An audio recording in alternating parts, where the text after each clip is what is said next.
नमो तस्सा भगवतो अरहतो सम्मा सम्बुद्धस्सा नमो तस्सा भगवतो अरहतो सम्मा सम्बुद्धस्सा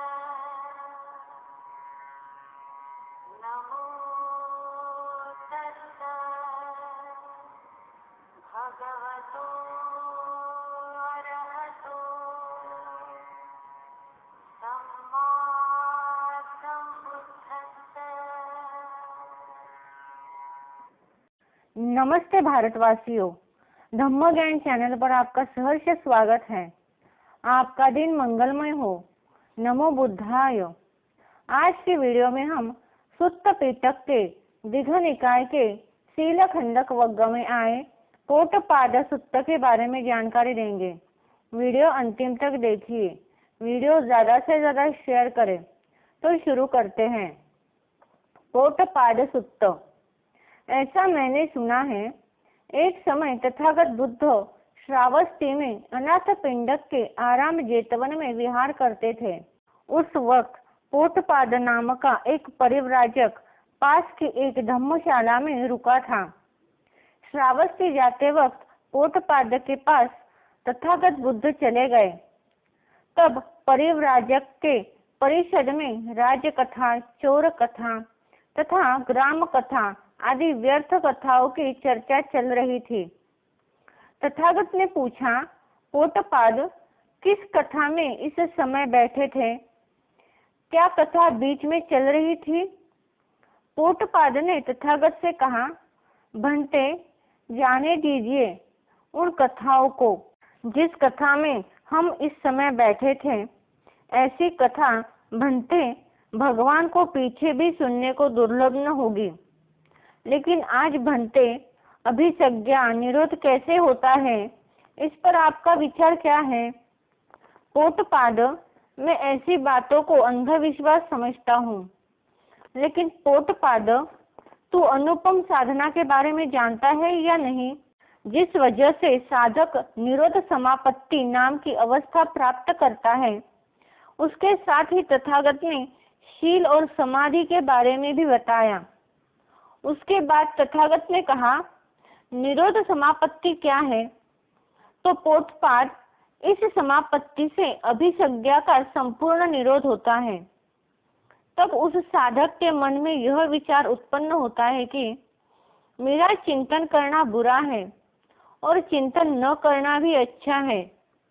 यदि मैं अभिसंस्करण न करूं तो मेरी यह अभिसज्ञा खत्म हो जाएगी और उस जगह पर उदार विशाल सज्ञा उत्पन्न हो जाएगी। फिर मैं क्यों चिंतन भी करूं और अभिसंस्करण भी?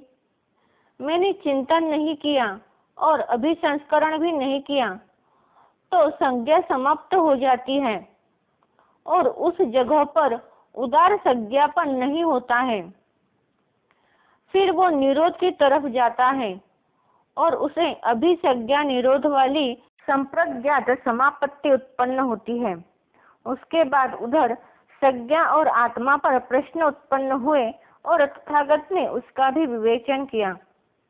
पोटपाद इस प्रसंग को छोड़कर वो अव्याकृत यानी अनिर्वचनीय प्रश्नों पर आ गया। पहला, लोक नित्य है। दूसरा, लोक अनित्य है। तीसरा, लोक अंतवान है। चौथा, लोक अनंतवान है। पांचवा, वही जीव और वही शरीर है। छठा, जीव दूसरा है तो शरीर दूसरा है। सातवां, तथागत मरने के बाद उत्पन्न होते हैं क्या? और आठवां, मरने के बाद तथागत उत्पन्न होते भी हैं और नहीं भी होते हैं। तथागत बुद्ध ने यह समझाते हुए कहा, यह प्रश्न अर्थयुक्त नहीं है और न ही धम्मयुक्त है। यह प्रश्न न आदि ब्रह्मचर्य के लिए न नाराजगी के लिए है, न शांति के लिए है, न अभिज्ञान के लिए है, न संबोधन के लिए है, न निर्वाण यानी निब्बाण के लिए है, इसलिए उन्हें अव्याकृत कहा है। उसके बाद पोटपाद ने तथागत से पूछा, अव्याकृत का मतलब क्या है? तब तथागत बोले, अव्याकृत मतलब दुख हेतु, दुख निरोध और दुख निरोधागामिनी प्रतिपद यानी मार्ग अव्यकृत है, क्योंकि यह सार्थक है। धम्मों के लिए अच्छा, आदि ब्रह्मचर्य के लिए अच्छा, निर्विद, विराग, निरोध, उपशम, अभिज्ञा, संबोधि और निर्वाण के लिए अच्छा है। पोटपाद ने तथागत के इस उपदेश का अनुमोदन किया और तथागत वहां से निकल गए। तथागत बुद्ध के जाने के बाद परिव्राजकों ने पोटपाद को चारों दिशाओं वांगबाणों से जर्जर करके रख दिया। वे कहते थे, तुमने बुद्ध का अनुमोदन क्यों किया? क्योंकि उनका धम्म स्थिर नहीं है क्या?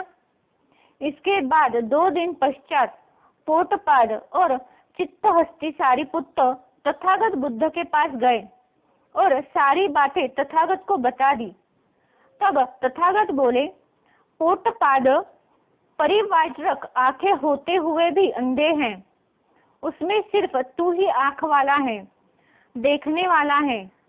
कोई कोई श्रमण ब्राह्मण आत्मा को मरने के बाद स्वस्थ एकांत सुखी कहते हैं। उनको मैं पूछता हूँ कि तुम उस एकांतवासी आत्मा को जानते हैं क्या? वो कहते हैं कि नहीं। मैंने दोबारा उनको पूछता हूँ, उस एकांत सुख वाले आत्मा को जानते हैं क्या? देवताओं के शब्द को सुना है क्या? वे कहते हैं नहीं। इससे जानना चाहिए कि उनका कहना प्रमाण रहित है, झूठ है। पोटपाद, समझो कोई पुरुष कहेगा कि इस जनपद की जो जन कल्याणी है यानी देश सुंदरी, मैं उससे प्यार करता हूँ। तब लोग उसे पूछेंगे कि जिससे तू प्यार करता है उसे तू जानता है क्या? या वो क्षत्रायणी है या ब्राह्मणी है या वैश्य है या शूद्र है? ऐसा पूछने पर वो कहता है, मुझे पता नहीं।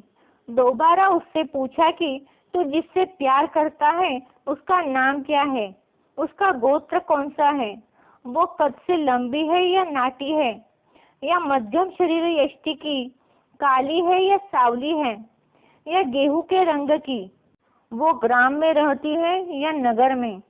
ऐसा पूछने पर वो कहता है, मुझे पता नहीं। तब लोग उसे कहेंगे कि जिसको तू जानता भी नहीं, जिसको तुमने देखा भी नहीं, उस पर तू प्यार जताता है, उसकी इच्छा करता है। इस पर वो बोलेगा, जी हाँ। तब पोटपाद, ऐसे लोगों का कथन प्रमाण रहित नहीं क्या? पोटपाद ने तथागत के इस कथन का स्वीकार किया और तथागत से कहा कि इससे यह कहा जाना उचित है, उन ब्राह्मणों का कहना प्रमाण रहित है।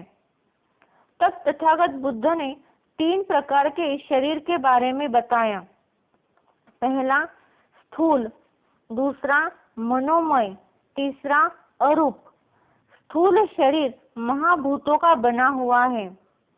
दूसरा मनोमय शरीर इंद्रिय पूर्ण अंग प्रत्यय वाला है। तीसरा देवलोक में संज्ञामय होना, यह अरूप शरीर है। पोटपाद, मैं स्थूल शरीर से मुक्ति पाने के लिए धम्म का उपदेश करता हूँ। उससे मार्ग क्रमण करने वालों के चित्तमल पैदा करने वाले धम्म छूट जाएंगे। शोधक धम्म प्रज्ञा की परिपूर्णता और विपुलता की प्राप्ति हो जाएगी और वो पुद्गल यानी व्यक्ति इसी जीवन में खुद को जानकर साक्षात्कार कर दुख मुक्त होकर विचरण करेगा। मैं मनोमय शरीर या अरूप शरीर परिग्रह से मुक्त होने के लिए धम्मोपदेश करता रहता हूँ। पोटपाद, लेकिन वर्तमान शरीर ही सत्य है।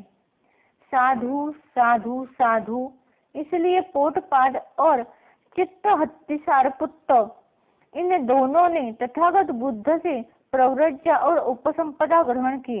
तो आज के लिए बस इतना ही।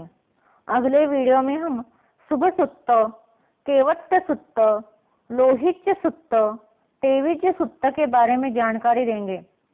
अगर आपको यह वीडियो अच्छा लगा तो धम्म ज्ञान चैनल को सब्सक्राइब, लाइक, शेयर, कमेंट करना मत भूलिए। साथ ही बेल के आइकन पर क्लिक करें ताकि अगला वीडियो सबसे पहले आपके पास पहुंच जाएगा। धन्यवाद।